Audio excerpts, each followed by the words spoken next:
we are in Revelation chapter 14, and we're picking up with verse 6.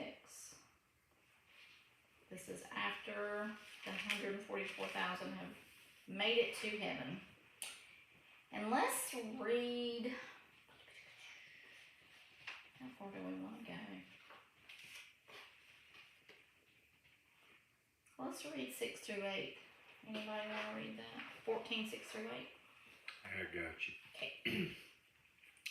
Starting in 6. Mm-hmm. Then I saw another angel flying directly overhead with an eternal gospel to proclaim to those who dwell on earth, to every nation and tribe and language and people. And he said with a loud voice, "Fear God and give him glory, because the hour of his judgment has come, and worship him who made heaven and earth, the sea, and the springs of water." Another angel, a second, followed, saying, "Fallen, fallen is Babylon the Great, she who made all nations drink the wine of the passion of her sexual immorality." All right, let me ask y'all a question. I mean, just picture this. It's easy to read and not really. So picture this. Where is mid-heaven?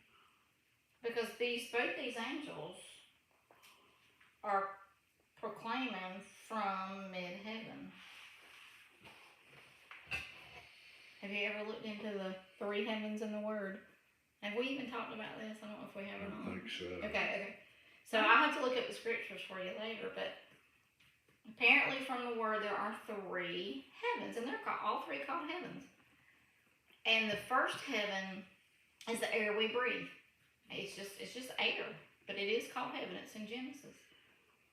And the second heaven is beyond the atmosphere, where the space is, where there's no gravity. And I think that's in Genesis too, but I have to look it up. And then the third heaven is where God dwells. They're really in the Word. So anyway, I guess mid-heaven is the space, the no, gravity. Remind me, I'll look at those for you. But so just picture, in space, there are angels preaching to people on earth, and they hear them. Right. Right. I mean, it's almost like a sci-fi movie or something. It just seems unreal, but wow. So the first one in verse 6 has an eternal gospel to preach to those who live on the earth. And he's basically telling them, worship him who made the heaven and the earth. You know what jumped out to me, y'all? This was the first time this has jumped out to me when I was getting my thoughts back together for this. A few verses back when they were talking about the false prophet, he performed signs from heaven, right? And fooled people, deceived people. He's just performing signs from heaven. But this angel is saying, in contrast, don't worship him. Worship the one who made the heavens and the earth. Yeah. Now he might be, this is just me. He might be performing signs coming from heaven, but you worship the one who made heaven and earth. I'm like,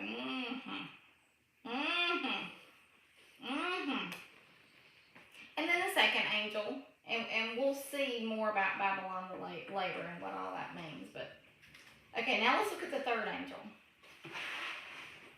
Let's look at verse 9. Let's see, how far do we want to go? Let's just do 9 through 13. Who wants to read 9 through 13? Oh, Okay. through 13, you said? Uh-huh. A third angel followed them and said in a loud voice, "If anyone worships the beast and his image, and receives his mark on the forehead or on the hand, he too will drink of the wine of God's fury, which has been poured full strength into the cup of his wrath.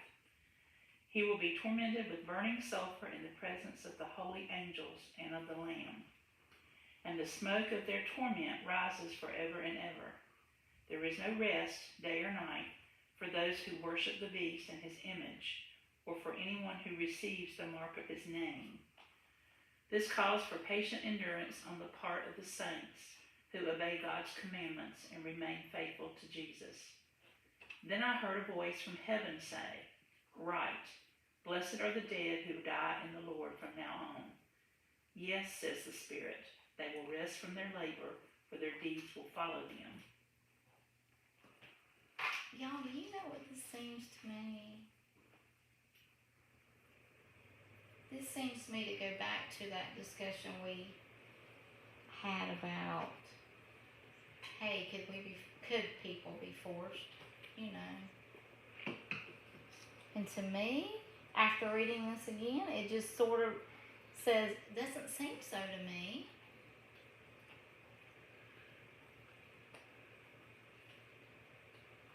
I mean, to me, it seems like this angel is warning. Don't do it, don't do it, don't do it. If you do, torment.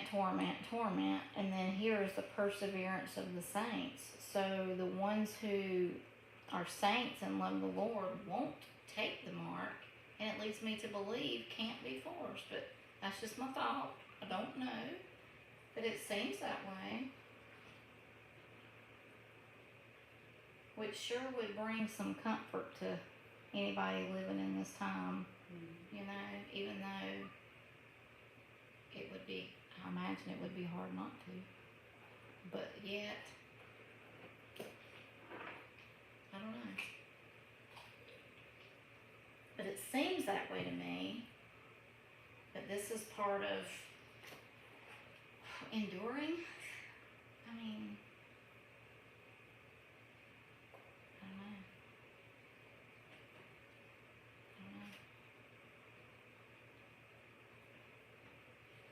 but I also see mercy. Don't you? I also see God's mercy, warning, you know?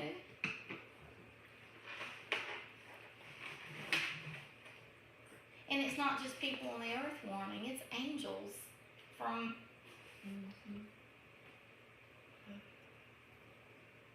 His love. You know, even in the second half, it's love.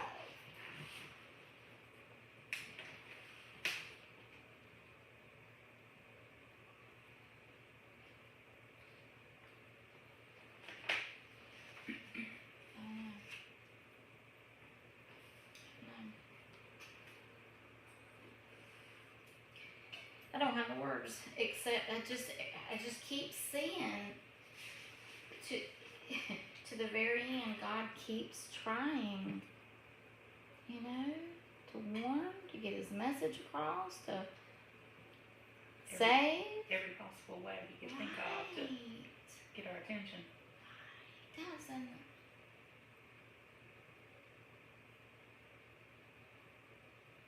And remember too, the two witnesses have come down. They came down right at the midpoint. So they're proclaiming. The 144 proclaimed, and I'm sure there may be others, you know, who came along, but then we have angels. I don't know, I'm just seeing love. I'm just trying to get as many in as he can. Give him one last chance.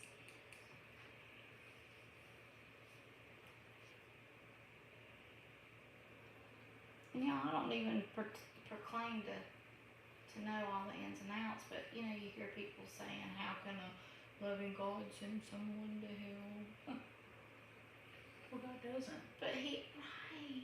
They send themselves. By their choices and their actions. Right. That's the way I look at it. I agree. It's them rejecting. And he's pulling out all the stops to keep that from happening.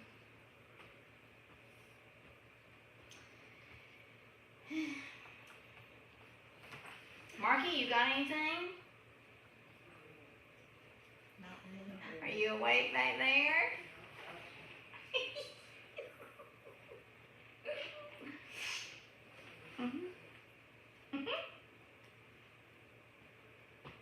So look at 13.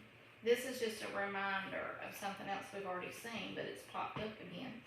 Verse 13, John says, I heard a voice from heaven saying, Write, blessed are the dead who die in the Lord from now on.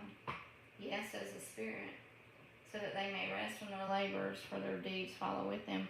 Remember, there were scriptures in the first half where John saw into the second, and it talked about the multitude in the second half that will come to him, and it talked about all the hard times they would go through. They would hunger, they would thirst, they would be dealing with Satan and the Antichrist being over, And so to me, this is just another reminder, hey, you who are living in the second half, who are persevering, blessed are you. They're going to have it rough. So, whose voice is this? I don't know for sure. At some point, I know it's Jesus. At some points, I know it's an angel. Okay. Right here, I'm not real sure. Okay. If you keep reading down, like in 14, it's talking about, and I looked and behold a white cloud. The only one that comes on the cloud is Jesus. Yes, I think this one definitely is. When Jesus So the voice may talking- be, it very well may be. Okay. Yeah. Whenever he don't, Yeah. upon the cloud, one sat like unto the Son of Man. Mm-hmm. That one, yes. So it does, it very well, yeah. And it doesn't say it's an angel, but yeah. It's awesome. The warning is awesome. Okay. Anything about these angels y'all wanna ooh and ah over?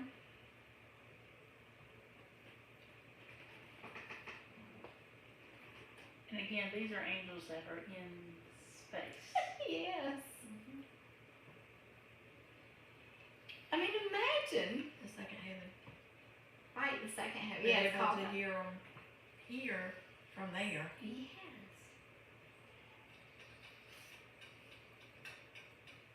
Wow. It even says with a loud voice in verse 7.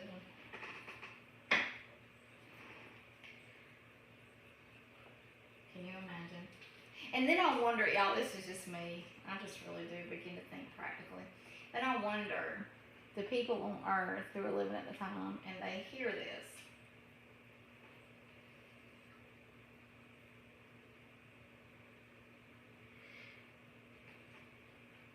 will they recognize it as God's messengers?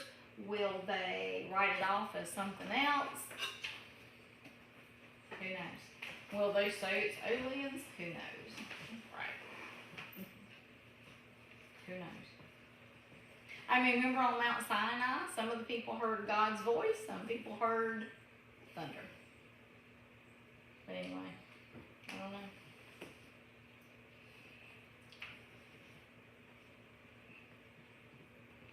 Anyway, I don't know. But God warns.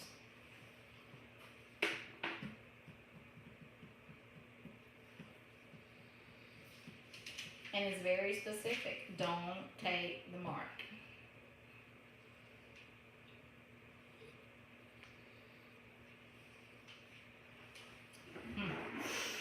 Okay, are we ready?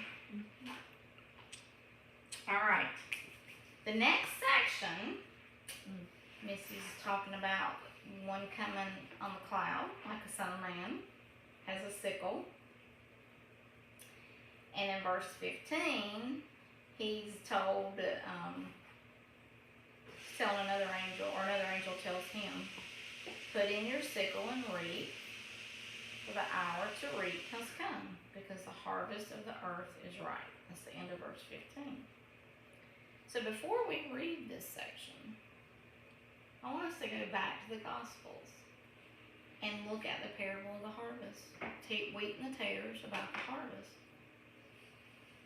Because this tells us right here, this is the harvest. This is the time of the harvest. The earth is ripe. So before we read this and get any understanding out of it, let's go back to what is more familiar to most of us anyway. and look at that parable. Then we'll come back to this. Then it'll make more sense, hopefully. So let's go to Matthew 13. It's a good long section. But let's skip ahead to some of the interpretation before we come back and read it. What was the chapter? Chapter 13, Matthew 13. And I will read 36 to 43, which is the explanation of the parable, not the parable itself. Then we'll kind of backtrack. Oh, this verses 36 to 36 to 43. okay. This will be our explanation, then we'll go back and read it. So, talking about Jesus left the crowds and went into the house, and his disciples came to him and said, "Explain to us the parable of the tares of the field." And he said, "The one who sows the good seed is the Son of Man." Okay, so we got Jesus as a character. "And the field is the world. And as for the good seed, these are the sons of the kingdom. And the tares are the sons of the evil one. And the enemy who sowed them is the devil." Okay, let's just stop for a minute. Get it all under our belt. So here are our characters in this event. We got Jesus, who is sowing people, the believers, sons of his kingdom, into the world. And then you've got the devil, the evil one, and he is sowing the tares, which are the sons of the devil. So 39 again. "The enemy who sowed them is the devil, and the harvest is the end of the age." So in Revelation, when we go back, we know that's getting close to the end of the age. Matter of fact, it is the end of the age. And the reapers are angels. So there's another character. The ones who are going to reap people in the world are the angels. So we got Jesus, his peeps, the enemy, his peeps, and the world, and the angels who will gather. Alright, verse 40. "So, just as the tares are gathered up," those are the unrighteous, "are gathered up and burned with fire, so shall it be at the end of the age. The Son of Man will send forth his angels, and they will gather out of his kingdom all these stumbling blocks and those who commit lawlessness, and will throw them into the furnace of fire. In that place there will be weeping and gnashing of teeth. Then the righteous will shine forth as the sun in the kingdom of their Father. He who has ears, let him hear." So Jesus is using an analogy, a picture, an example, sowing seed, and what you do with that harvest as it grew. But notice the order, okay? So the order is the unrighteous get gathered up first. Verse 41. They are gathered up out of God's kingdom. They are thrown into the fire. And then the righteous shine forth as the sun. That will kind of come back into play.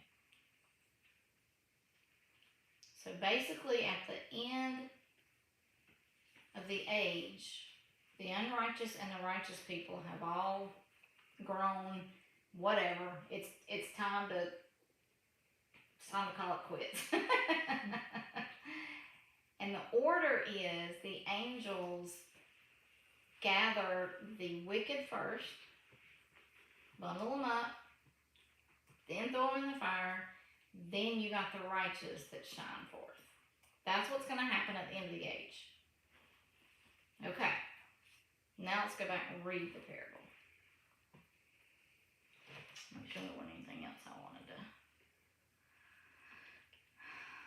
I don't think so. Is this parable familiar? Yeah. All right. We just had We just our did it a couple Sunday weeks school. ago. Did you really?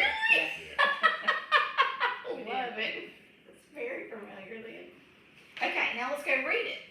Knowing what everything means, let's go read it. Let's go back to verse 24. And let's read through 30. And as we read, I'm going to try to go slow, but put in what you know it means. Alright, so 24. Jesus presented another parable to them, saying, the kingdom of heaven may be compared to a man who sowed good seed in the field. Let's just get used to translating. Who's the man that's sowing the good seed? Who's our characters? Lord. That's the Lord. Yep, that's the Lord. Who's the good seed?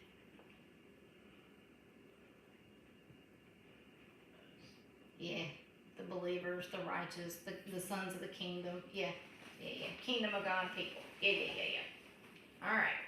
But while his men were sleeping, his enemy came, devil, and sowed tares, unrighteous, among the wheat, the righteous, and went away.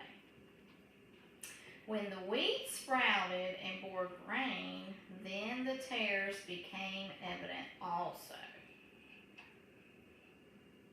The slaves of the landowner came and said to him, Sir, did you not sow good seed in your field? How then does it have tares?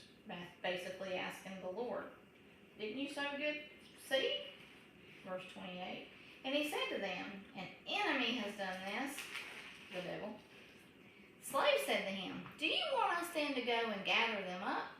But he said, no. While you are gathering up the tares, you might uproot the wheat with them.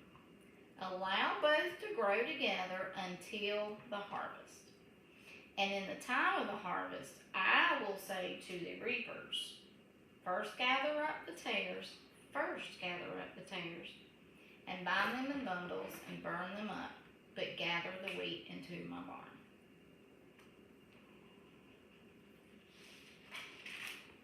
All right.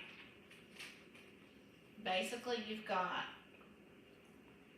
this earth, time as we know it, this world as we know it, and we've got righteous living together with unrighteous, and carrying on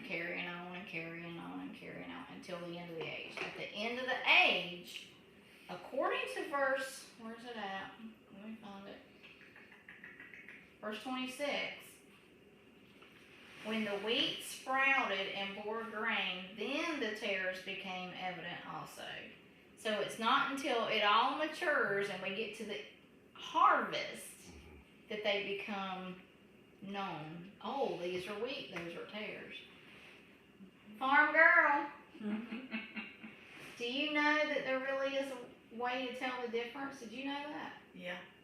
I was starting to learn it at the end. Yeah. Right. Yep. In our Sunday school class, our teacher said that, or somebody said that, you could tell the tares because they were taller than the wheat. I did not know that. They were above the wheat. I did not know So you can that. look out over a field and tell. And you can tell that. I was told another thing is it the wheat that turns white when it's matured at the harvest? The wheat turns white, but the tares turn black. Something becomes evident. Well, you get the sprout, the seed head sprouts. Okay. I mean, just kind of you got the seed heads and the weeds don't have that. That's what I understood. That's kind of what was said in our class. I gotcha.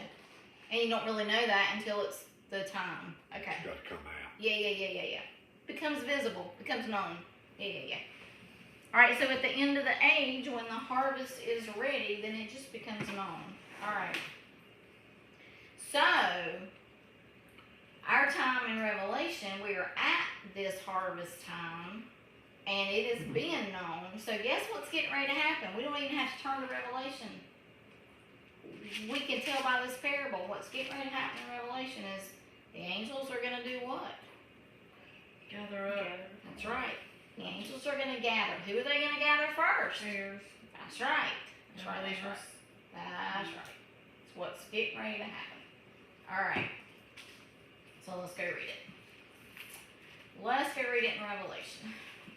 Because in Revelation, this is the fulfillment of this parable Jesus told.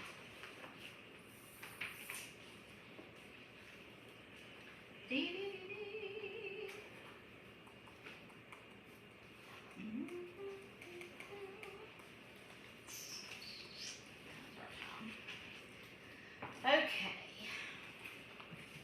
Who wants to read? Let's do 14 and 14 through 20. Okay. Alright, Revelation 14. And I looked, and behold, a white cloud. And upon the cloud one sat like unto the Son of Man, having on his head a golden crown, and in his hand a sharp sickle. And another angel came out of the temple, crying with a loud voice to him that sat on the cloud, thrust in the sickle and reap, and the time is come for thee to reap, and harvest of the earth is ripe. And he that sat on the cloud thrust in his sickle on the earth, and the earth was reaped. And another angel come out of the temple which is in heaven, he also having a sharp sickle. And another angel come out from the altar, and had a power over fire, and cried with a loud cry to him that had the sharp sickle, saying, Thrust in thy sharp sickle, and gather the clusters of the vine of the earth, for her grapes are fully ripe. And the angel thrust in his sickle into the earth, gathered the vine of the earth, cast it into the great winepress, and the wrath of God. And the winepress of the trotter without the city, and the blood came out of the right winepress, even unto the horse's bridle, by the space of 1,600 furlongs. And mine says 200 miles, whatever that conversion is. Is that okay? 200 miles. That's what I have. Is that what you have? The 600 furlongs is 200 miles. 200 miles. Alright, so did y'all pick up on there is more than one angel? Yes. Matches the parable, of course. Did you pick up on one of them has power over fire to burn those bundles? Verse 18. What else did you pick out from the parable?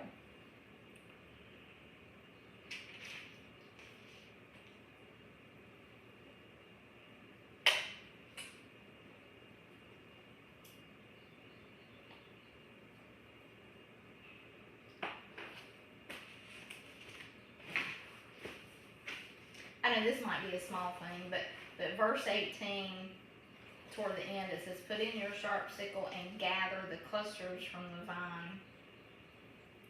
Okay.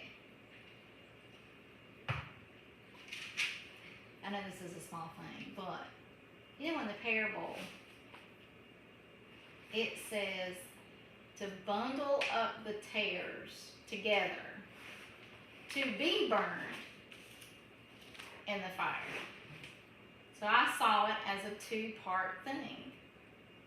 They're gathered, and then they're burned later.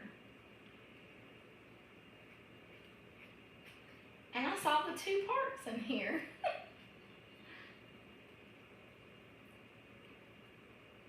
So verse 16,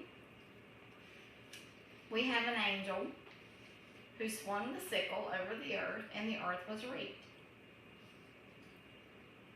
Now this angel in verse 16 is the one that's described like the Son of Man. So it seems to me that was Jesus. But nonetheless, 16 is the first swinging of a sickle, and the earth is reaped. Another word for reap is gather. Okay. So the sickle is swung. And the earth is gathered in verse 16. Alright, so I'm just picturing swung, gathered. Okay. then if you keep reading, it says in 17, another angel came out of the temple, which is in heaven, and he also had a sharp sickle. So this is in addition to the one that just swung. Right? Okay. Then another angel, and the one who has the power over fire, came out from the altar, and he called with a loud voice to him who had the sharp sickle, saying, put in your sharp sickle and gather the clusters from the vine of the earth. Well, it had already been reaped. They'd already swung. So anyway, I could see the parable, where the parable said, gather the tares to be burned, into bundles to be burned. So I see verse 18 as the second one of the burning. Right. I don't think I would have seen that except I read the parable first. And so he did. He threw it into the great winepress of the wrath of God, from verse 19. So if this is going into the winepress of the wrath of God, what type of people are being dealt with right here? Yes. Yes. Unbelievers, unrighteous, taters, wicked, on and on. Yeah. So much so that the blood came out of the winepress up to the horses' bridles, which is pretty tall, for 200 miles. I guess that's a radius, but anyway, a lot. All right. So, in the parable that Jesus is using to explain, we know this is the end of the age. We know this is pulling them all up. And we know then he's going to have the righteous shining forth like the sun in the kingdom. Okay, 1,000-year reign. Great and good. Great. However, would you just flip a few pages to the right and look at what still has yet to come? Look at your just titles. We've still got some events to come. Plagues, wrath, 7 bowls. Yes. Alright. So, there's obviously still some people on the earth because we still have things to come. What is up with that? And I'm here to tell y'all for the longest time, I didn't get it. I didn't get it. I had to finally just put it on the shelf because I didn't get it. But I think I get it.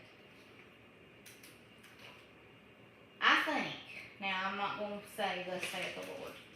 It's too dangerous. But nonetheless, it seems to me that what we just read, that verse 14 through 20, is the overview of, hey, we're at the end of the age and the harvest has come. Here's the overview of what's going to happen. And it seems to me that the subsequent few chapters is the process by which the harvest takes place. The details, it seems to me. Now, as we go on, y'all see if you agree. But that's what it seems to me. Because I could not understand it. Lord, if you are plucking up and gathering all of them and burning, how can there be anybody left? So it just seems what we just read is the overview of the harvest. And the next few chapters, the bowls specifically, the bowls is the process of the harvest, the details, how it happens. Y'all see if you agree as we go on, what it seems to me.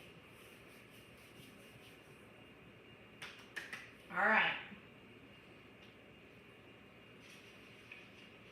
We just kind of hitting the overview.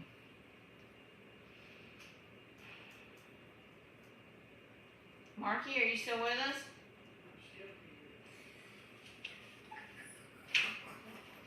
You got anything to add?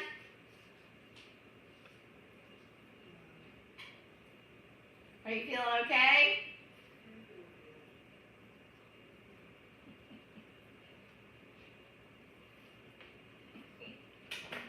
Who's going to get plucked up first, the tares or the wheat?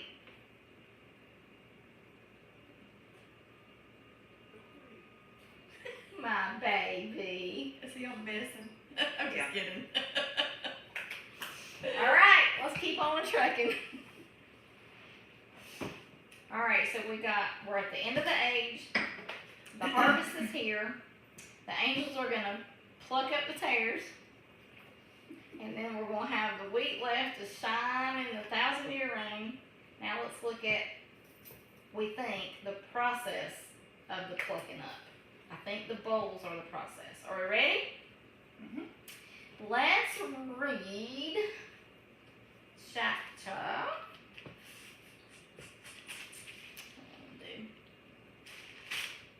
All of chapter 15. Who wants to read? I'll go ahead and get Okay. this one, the whole thing. Yeah, let's do the whole thing. Then I saw another sign in heaven, great and amazing. 7 angels with 7 plagues, which are the last, for with them the wrath of God is finished. And I saw what appeared to be a sea of glass mingled with fire, and also those who had conquered the beast and its image, and the number of its name standing beside the sea of glass with harps of God in their hands. And they sing the song of Moses, the servant of God, and the song of the Lamb, saying, Great and amazing are your deeds, O Lord God the Almighty. Just and true are your ways, O King of the nations. Who will not fear, O Lord, and glorify your name? For you alone are holy. All nations will come and worship you, for your righteous acts have been revealed. After this I looked, and the sanctuary of the tent of witness in heaven was opened. And out of the sanctuary came the 7 angels with the 7 plagues, clothed in pure, bright linen, with golden sashes round their chests. And one of the 4 living creatures gave to the 7 angels 7 golden bowls, full of the wrath of God, who lives forever and ever. And the sanctuary was filled with smoke from the glory of God and from his power. And no one could enter the sanctuary until the 7 plagues and the 7 angels were finished. Thank you.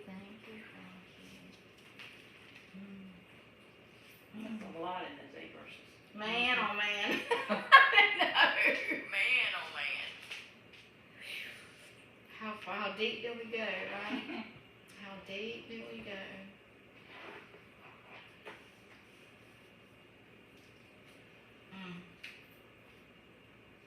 Y'all, I'm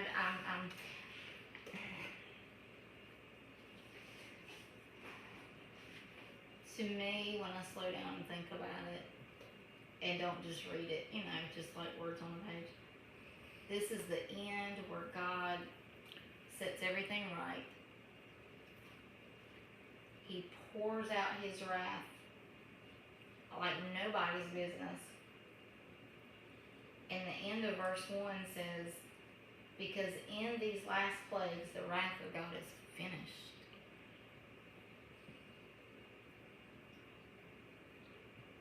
I mean, it's like, I don't know how to process it.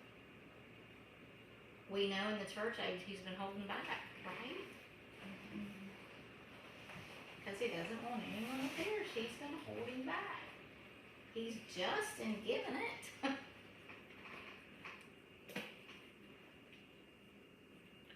But he's not holding back anymore. And he just lets it rip, tater, chip.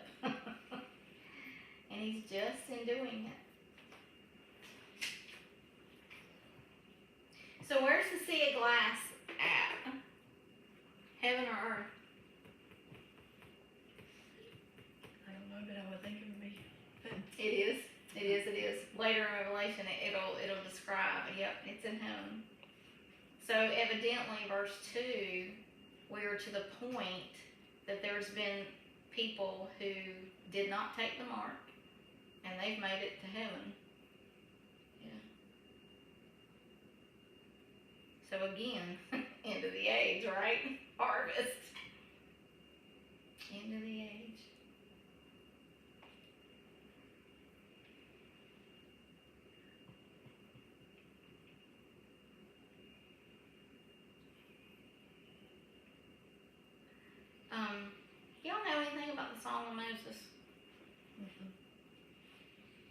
Never heard of it. I wish I had gone back and read it again, but I do know it's in Deuteronomy. I may do that before next week, but Deuteronomy, I think it's 32.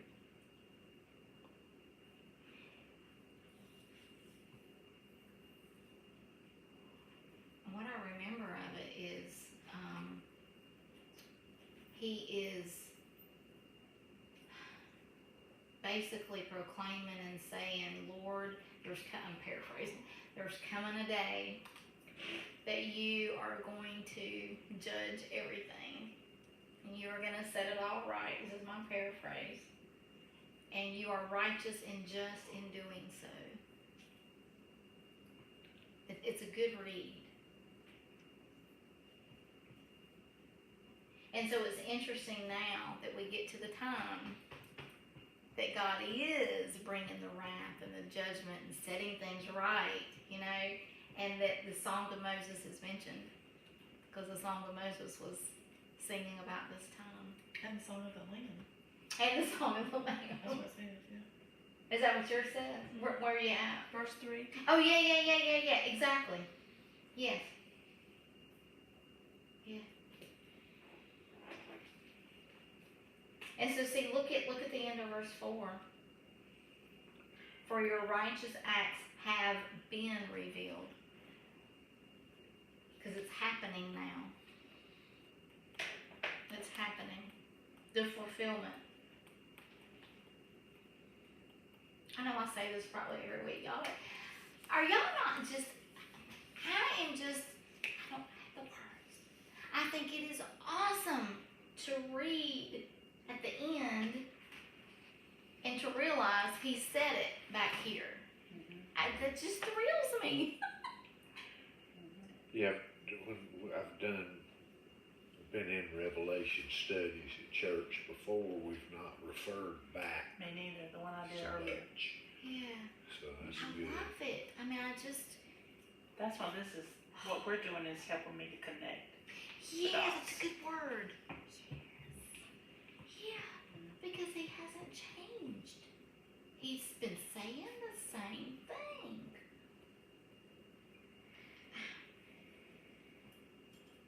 But you know what?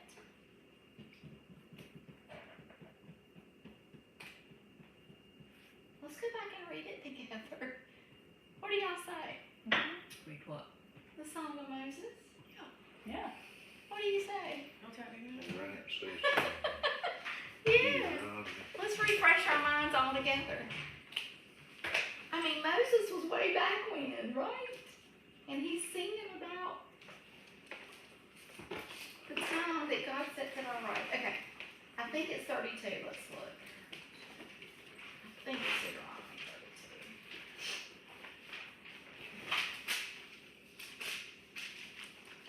32. Would be the last message of Moses. Yeah, that's it. Was that right? It's long. It You're is the kind Song of of long. Moses. There you go.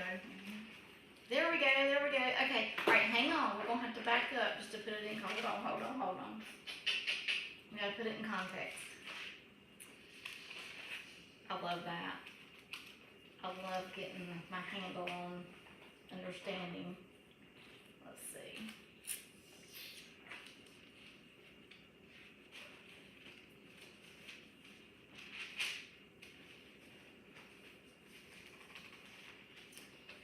I wish I had taken time to write all this down. To have the little tidbits, but that's okay. The context is Joshua's getting ready to take over.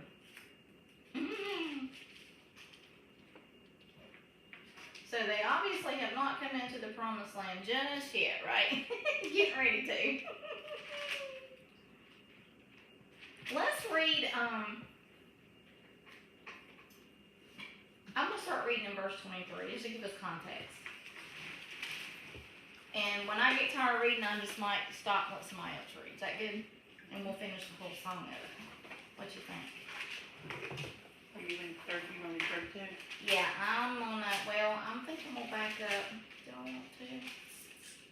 Yeah, I'm going to back up at 31. just give us a little context on verse 23. Okay. So I'm starting 31:23. Not the song just yet. So Moses commissioned Joshua the son of Nun and said, "Be strong and courageous, for you shall bring the sons of Israel into the land which I swore to them, and I will be with you." It came about when Moses finished writing the words of this law in a book until they were complete, that Moses commanded the Levites who carried the ark of the covenant of the Lord, saying, "Take this book of the law and place it beside the ark of the covenant of the Lord your God, that it may remain there as a witness against you. For I know your rebellion and your stubbornness. Behold, while I am still alive with you today, you have been rebellious against the Lord. How much more then after my death? Assemble to me all the elders of your tribes and your officers, that I may speak these words in their hearing, and call the heavens and the earth to witness against them." All right, pause a minute. This song he's getting ready to sing are these words he's going to speak in the hearing of all the elders who have been rebellious. Verse 29. "For I know that after my death you will act corruptly and turn from the way which I have commanded you, and evil will befall you in the latter days.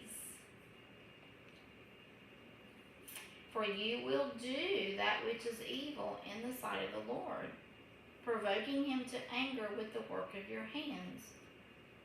Then Moses spoke in the hearing of all the assembly of Israel the words of this song until they were complete. All right, hang on before we read it. Hang on. It's coming to mind. There is somewhere before or after that he tells them, oh my gosh, there's somewhere in this that he tells them, hey, I'm paraphrasing, hey, this song that I'm getting ready to sing, you sing it to your children, and you have your children sing it to their children, and you have their children sing it to their children, and you have, For generations. yes.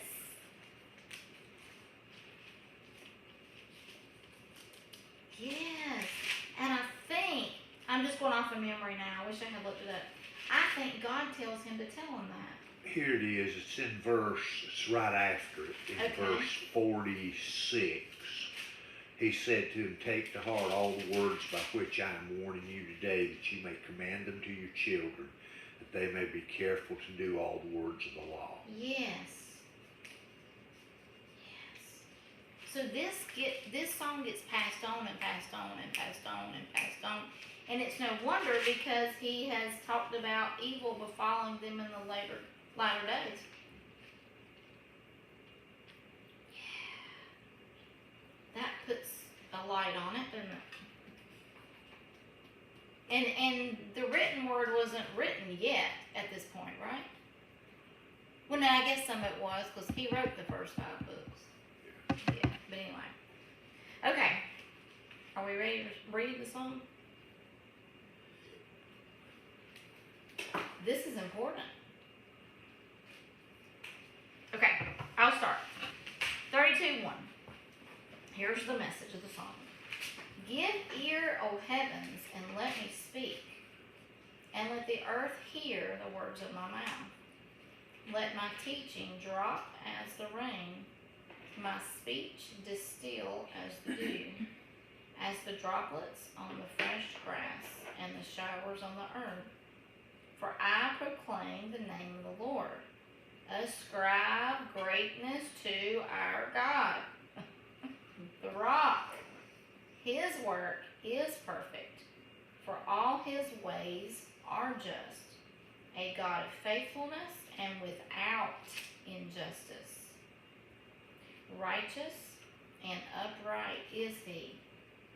They have acted corruptly toward him. They are not his children because of their defect. But are a perverse and crooked generation. Do you thus repay the Lord, O foolish and unwise people? Is not he your father who has bought you? He has made you and established you. Remember the days of old. Consider the years of all generations. Ask your father, and he will inform you. Your elders, and they will tell you. I gotta pause a minute. Y'all, I'm hearing them tell these peeps, don't forget what the Lord has done in the past. Right? The older generation will tell you.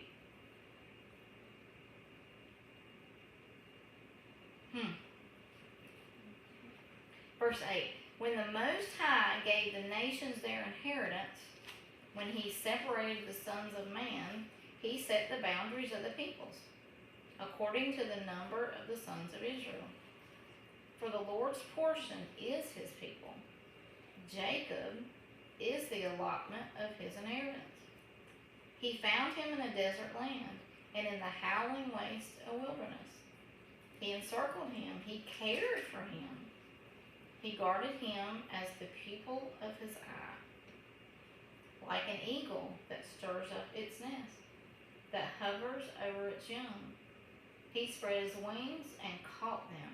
He carried them on his pinions. The Lord alone guided him. And there was no foreign god with him. He made him ride. God made Israel ride on the high places of the earth, and he ate the produce of the field. And he made him suck honey from the rock, and oil from the flinty rock, curds of cows and milk of the flock, with fat of lambs and rams, the breed of Bashan and goats, with the finest of the wheat, and of the blood of grapes you drink wine. And we'll pause a minute. So he's rehearsing, right, all the good God has done for Israel, Jacob. And he's telling these peeps, don't forget that. And to ascribe greatness to God. Right? Anybody want to pick up at verse 15? Oh, Okay. before you read, Just until you get tired. okay.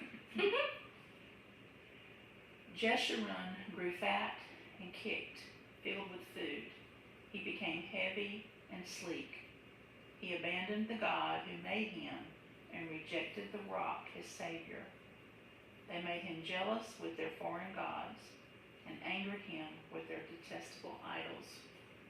They sacrificed to demons, which are not God, gods they had not known, gods that recently appeared, gods your fathers did not fear. You deserted the rock who fathered you. You forgot the God who gave you birth. The Lord saw this and rejected them because he was angered by his sons and daughters. I will hide my face from them, he said, and see what their end will be.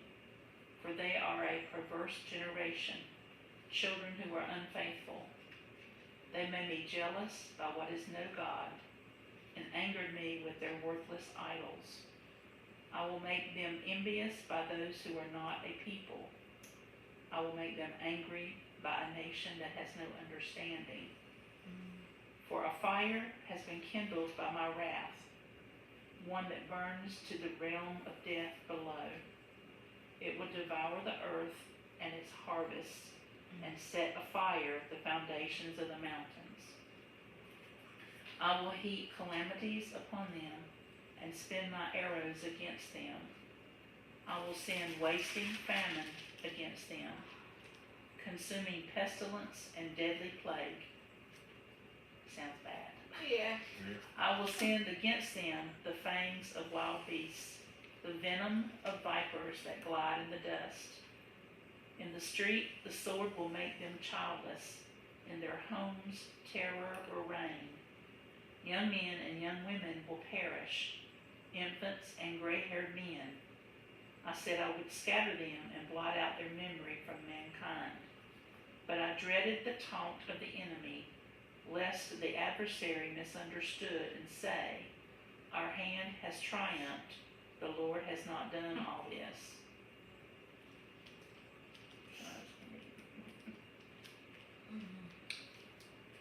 For they're a nation void of counsel. There's no understanding them. If they were wise, they'd understand this. They'd discern their latter end. How could one have chased 1,000 and two have put 10,000 to flight unless their rock had sold them and the Lord had given them up? For their rock is not as our rock. Our enemies are by themselves. For their vine comes from the vine of Sodom and from the fields of Gomorrah. Their grapes are grapes of poison. Their clusters are bitter. Their wine is the poison of serpents and the cruel venom of asps. Is not this laid up in store with me, sealed in my treasuries? Vengeance is mine and recompense for the time when their foot shall slip. For the day of their calamity is at hand, and their doom comes swiftly. For the Lord will vindicate his people and have compassion on his servants when he sees that their power is gone and there is none remaining, bond or free. Then he'll say, where are their gods, the rock in which they took refuge, who ate the fat of their sacrifices and drank the wine of their drink offering? Let them rise up and help you. Let them be your protection. See now that I, even I, am he, and there is no God beside me. I kill and I make alive. I wound and I heal, and there is none that can deliver out of my hand. For I lift up my hand to heaven and swear, as I live forever, if I sharpen my flashing sword and my hand takes hold on judgment, I will take vengeance on my adversaries and will repay those who hate me. I will make my arrows drunk with blood, and my sword shall devour flesh with the blood of the slain and the captives from the long-haired heads of the enemy. Rejoice with him, O heavens, bow down to him, all gods, for he avenges the blood of his children and takes vengeance on his adversaries. He repays those who hate him and cleanses his people's land.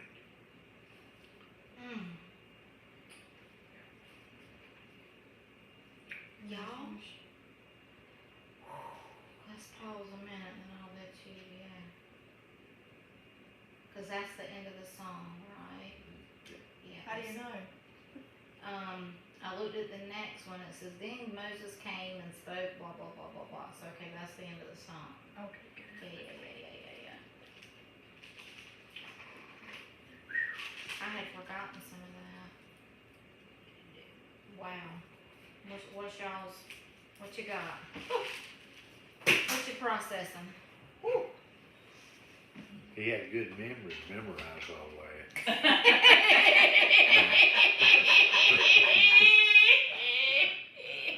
He recited all the words of this song. Wow. And I guess ongoing generations must have. Yeah. The ones who were serious to keep it going. Well, if you think about it, before there were printing presses, the word was, it was word of mouth. I mean, Yes. no, I said printing presses, I guess. Scribes. Before there was scribes, yeah. I'm with you. I mean, don't even I'm with you. Y'all, I had totally forgotten the seriousness of this song.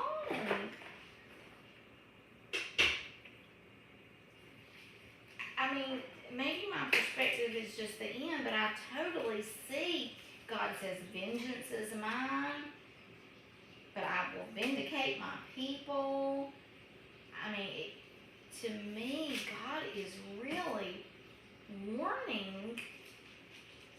There's coming, this is my paraphrase, there's coming a time that I'm going to kill, I'm going to destroy, my enemies, and none can take them out of my hand. I mean, my hand hand takes hold on justice. I will render vengeance on my adversaries. I will repay those who hate me. Sword and blah, blah, blah. I mean, isn't that what's happening at the end? He's plucking up the tares.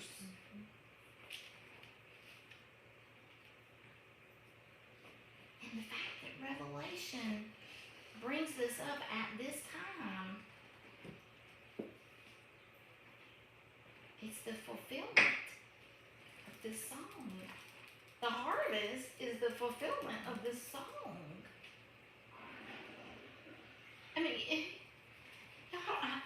I'm sorry I don't have words, but my heart is just going, God, you even warned about the end with Moses of all people, right?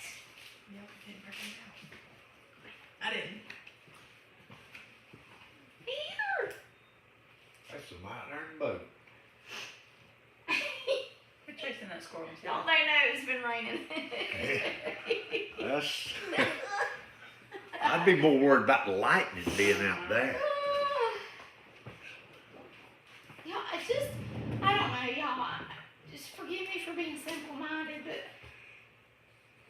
I'm honestly, just, I shouldn't be amazed, but I am amazed that God was warning his people from the day of Moses before they entered the promised land about the end of Revelation. That's unbelievable. Well, that's one of the amazing. things that I guess the last two preachers that we've had, both Brad Lynch and Jonathan Blaylock, have said is that everything in the Bible points toward Jesus, and of course Jesus is going to be victorious over all, so it makes sense. It just, but you just don't. I mean, I wasn't never raised with that in mind. I was all, basically told Old Testament's the way it used to be, the New Testament's the way it is now. Right. And There it was didn't. no connection. Right. There wasn't that much connection. Right. And isn't it great to see? Mm-hmm. It's great. It's like an aha moment. It is, and I know it's so basic, but it's just good. It really is. It really is. Sorry. Sorry. It just really is. And then I know we've said this too, but then when you look at all these books that were written by all these different people in different time frames throughout the years, right? There could only be one author in this book. Well, that's part of doctrine, at least in our church, that all Scripture is inspired of God. Amen. Amen. And I think there's even a scripture that says that, right, in the New Testament somewhere. Yeah, there is. Timothy, I don't know, somewhere. Maybe. But anyway, somewhere. And it's like, y'all, I don't have it in words. It's like I know that up here. But then when I see stuff like this, it gets me more excited because then I know it more in my heart. There's a difference. There's a difference. God was warning. He was warning his people. Way back then. Way back then. About the end. And told him to tell it. Generation after generation. And, sorry, y'all, I'm getting preaching now. If we will seek first the kingdom of God, then we'll see it too. Yep.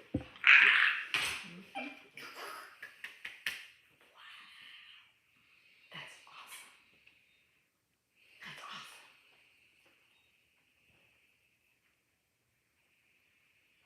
That's awesome. And not only, now look at verse 43, the end of the song. Rejoice, all nations, with his people, for he, God, will avenge the blood of his servants. Even the end in his judgment avenges the blood of his servants through the years. Y'all wait till we get to some of these wraths. You'll see that's specifically talked about, if you haven't already seen it. And God will render vengeance on his adversaries and will atone for his land and his people. Not just his people, his land. Y'all, the land of Israel is his land. He's atoning for the land and his people. Oh my gosh! Oh my gosh!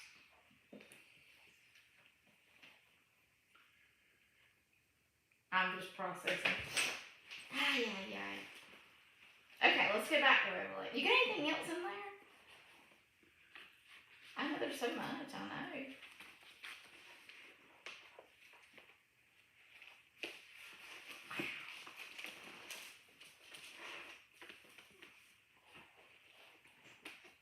Sorry, verse 36. I'm just processing. The Lord will vindicate his people. So you got the wrath and the people getting a wrath, but then you got the righteous and his people who are being vindicated, who he's having compassion on, right? I mean, two groups of people. That's what it all comes down to. Oh. Y'all, I love this too. I can't help it. I'm just camping. Look at verse 37. I see this as a little attitude. And God will say, where are their gods? The rock in which they sought refuge.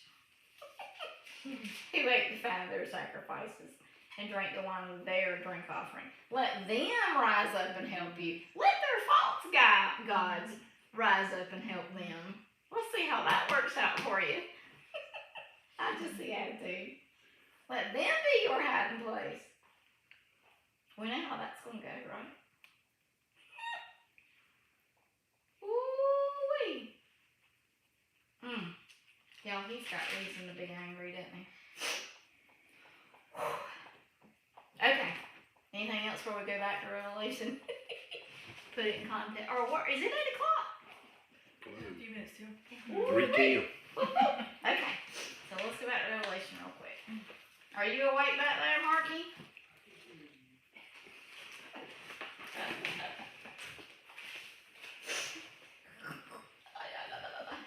Woo!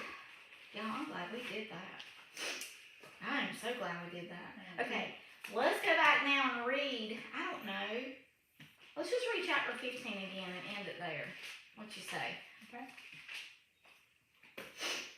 Okay. Revelation 15, verse 1. Then I saw another sign in heaven. This is the time of the harvest now. Great and marvelous, 7 angels who had 7 plagues, which are the last, because in them the wrath of God is finished. Boy, it's bringing that song to my mind.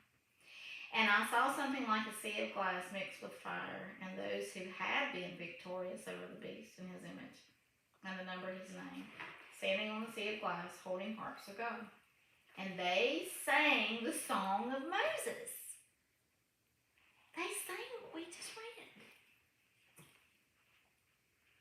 Word for word. I guess. I guess. They got a lot of studying to do. You're right. I can barely read it, more or less remember it. You know. Right. They sang the song of Moses, the bondservant. Of course, I don't know if these are all Jews or some are Jews and some Gentile. I don't know. But certainly Jews, they know a whole lot more than we typically do in the old. But anywho. Okay, and they sang the song of Moses, the bondservant of God, and the song of the Lamb, saying, great and marvelous are your works, O Lord God, the Almighty. Righteous and true are your ways, King of the nations. Who will not fear, O Lord, and glorify your name, for you alone are holy. For all the nations will come and worship before you, for your righteous acts have been revealed. John says, after these things I looked, and the temple of the tabernacle of testimony in heaven was opened. And the seven angels who had the seven plagues came out of the temple, clothed in linen, clean and bright, and girded around their chests with golden sashes. Then one of the four living creatures gave to the seven angels 7 golden bowls full of the wrath of God, who lives forever and ever. And the temple was filled with smoke from the glory of God and from his power, and no one was able to enter the temple until the 7 plagues of the 7 angels were finished. So it's now fixing to be on. It's fixing to be on the earth, because these bowls, 7 of them, are going to pour God's wrath on the earth. And that's what we'll hit next week. And in that, according to verse 1, the wrath of God will be finished.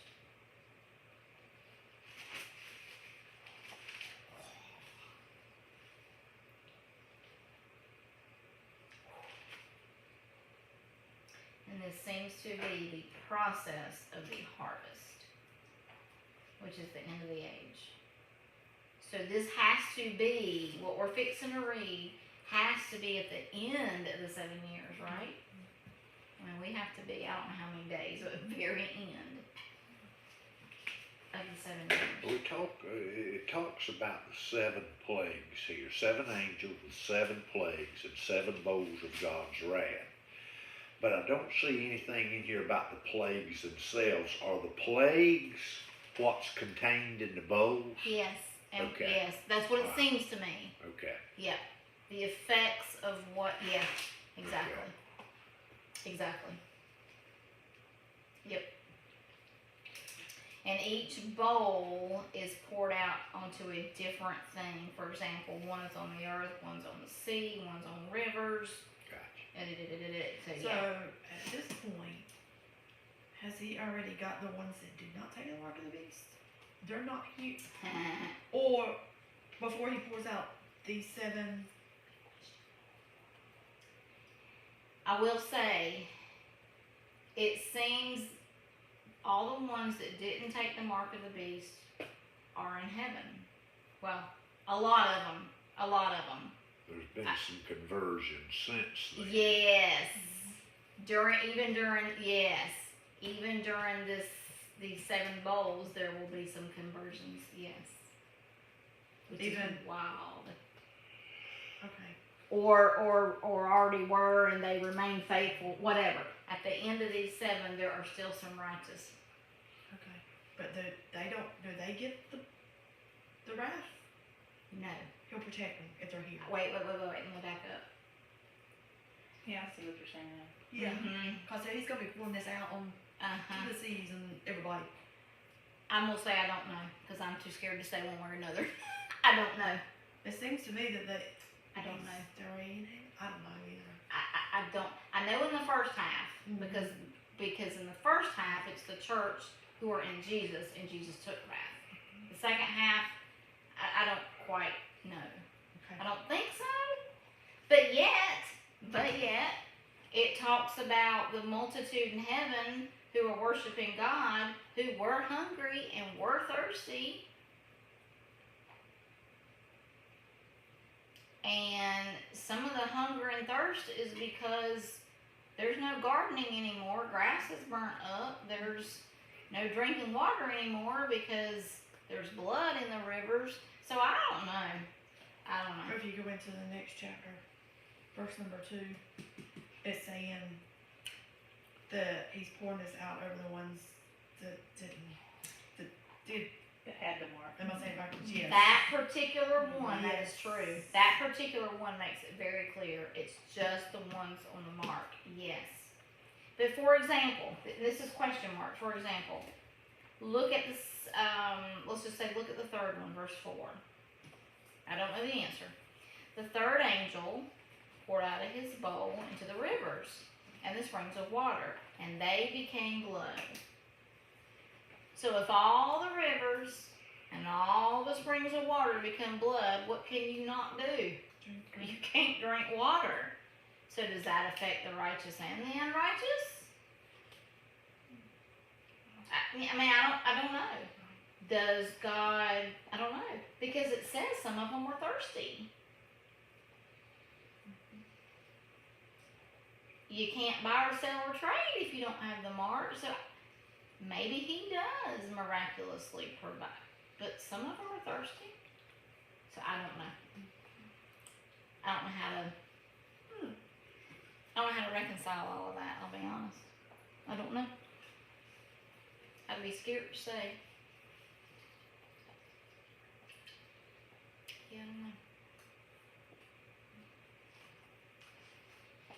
Alright, so next week we'll start looking at these individual